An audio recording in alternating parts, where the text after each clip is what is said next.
நமக்கு கண்டிப்பாக தனுஷ் அப்படிங்கிறவரை தெரிஞ்சிருக்கும். இவரை பற்றி பார்க்கலாம் வாங்க. நீங்கள் நம்ம சேனலை சப்ஸ்கிரைப் பண்ணியிருப்பீங்க அப்படிங்கிற நம்பிக்கையோடு உள்ள போகலாம் வாங்க.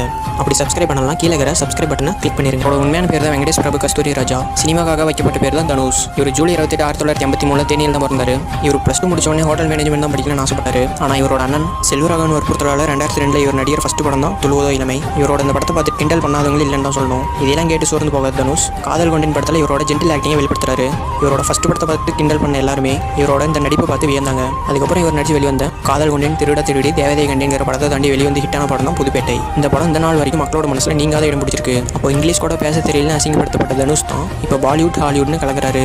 இதுக்கு காரணம் இவரோட டெடிகேஷன் தாங்க. இவர் ஒரு அவார்டு ஃபங்க்ஷனில் என்ன சொல்லியிருந்தாருன்னா, நம்ம நிம்மதியாக இருக்கிறதுக்கான ஒரு முக்கியமான விஷயம் அது. எண்ணம் போல் வாழ்க்கை, எண்ணம் போல் தான் வாழ்க்கை.